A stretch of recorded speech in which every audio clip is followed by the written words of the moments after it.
আসসালামু আলাইকুম, আমি শাকিলা জামান ওয়াইডার ওয়ার্ল্ড কনসালটেন্সিতে কাউন্সিলর হিসেবে কর্মরত আছি। আজকে যে টপিকটা নিয়ে আমরা আলোচনা করব তা হচ্ছে একজন স্টুডেন্ট হিসেবে আপনি কারোর সাথে কাজ করতে গেলে বা বিদেশে যাওয়ার ক্ষেত্রে এগ্রিমেন্ট করাটা কতটা জরুরি বা আপনি এগ্রিমেন্ট কেন করবেন।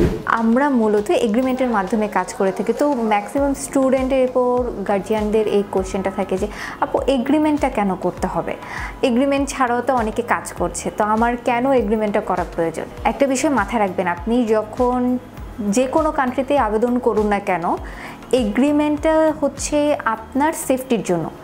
যে আপনাকে কি কি কমিটমেন্ট দিচ্ছে সেটা কিন্তু লিখিত আকারে থাকছে। মুখে তো কত কিছুই বলা যায়, মুখের কথার কিন্তু কোনো ভ্যালু থাকে না, কারণ এটা কোথাও রেকর্ড থাকছে না বা আপনি পরবর্তীতে দেখাতে পারছেন না যে আপনি আমাকে এই কথাগুলো বলেছিলেন। যে কেউ এটা অস্বীকার করতে পারবে, কিন্তু যখন আপনি একটা এগ্রিমেন্টে উল্লেখ থাকবে সেটা কিন্তু অস্বীকার করার কোনো সম্ভাবনা বা সুযোগ থাকে না। কারণ আমরা যেভাবে কাজটা করে থাকি, স্ট্যাম্প পেপারে আপনার জীবন বৃত্তান্ত সহ আমরা আপনাদেরকে কি ফ্যাসিলিটি দিচ্ছি বা কি কি সার্ভিস আপনি আমাদের কাছ থেকে পাচ্ছেন, কি ধরনের স্কলারশিপে যাবেন, কেমন ইউনিভার্সিটিতে যাচ্ছেন, কোন সাবজেক্টে, ইভেন আপনি ভিসার পরে কত টাকা পেমেন্ট করবেন, ইচ অ্যান্ড এভরিথিং ডিলিংটা পুরোটাই কিন্তু এগ্রিমেন্টে উল্লেখ থাকে। সো কোনো কারণে যদি কমিটমেন্ট ব্রেক হয় আপনি কিন্তু সেটা পয়েন্ট আউট করতে পারছেন এবং সেখানে আপনি আমাদেরকে জানাতে পারছেন, অভিযোগ করতে পারছেন বা আপনার অভিযোগের একটা রাইট থাকে। কিন্তু এগ্রিমেন্ট না হলে কিন্তু সেখানে এটা অভিযোগ করার মতো কোনো সুযোগই থাকছে না। তো আপনি যখন চায়নায় হোক বা অন্য কোনো কান্ট্রিতেই আবেদন করুন না কেন, সবসময় মাথায় রাখবেন এগ্রিমেন্ট করাটা অনেক বেশি জরুরি। সেক্ষেত্রে আপনার সেফটিটা থাকছে যে তারা আমাকে এই কমিটমেন্টগুলো করেছে, তারা যদি কমিটমেন্ট ফিল আপ করতে না পারে সেক্ষেত্রে আমি কোনো পেমেন্ট করব না।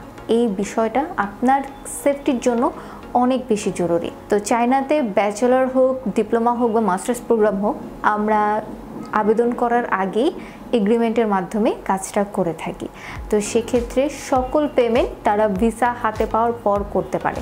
আর এগ্রিমেন্টের অনুযায়ী সে সেই সার্ভিসগুলো পাচ্ছে কিনা বা তার অ্যাডমিশন লেটারটা সে যেরকম চেয়েছিল, যেরকম ইউনিভার্সিটি যে সাবজেক্ট বা যে স্কলারশিপটা চেয়েছিল সেগুলো মিলছে কিনা সে সঠিকভাবে যাচাই করতে পারছে, সেই সুযোগটা রয়েছে। তো স্টুডেন্টদের ক্ষেত্রে বলবো অবশ্যই কারো মুখের কথায় বিশ্বাস না করে এমন কারোর সাথে আপনি কাজ করুন যে আপনাকে এইভাবে চুক্তিপত্র বা এগ্রিমেন্টের মাধ্যমে কাজ করবে, যেন দিন শেষে আপনি আপনার জায়গাটা থেকে আপনি শতভাগটা পেতে পারেন। আপনি যেন আপনার যে ডিমান্ড বা আপনি যে ড্রিমটা দেখেছেন তা যেন আসলেই সাকসেসফুল হয় এবং ফুলফিল হয়।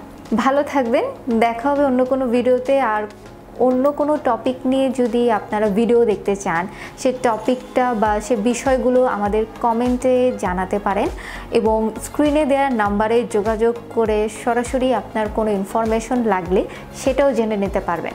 আগামী ভিডিওতে দেখা হচ্ছে, সে পর্যন্ত ভালো থাকবেন। আসসালামু আলাইকুম।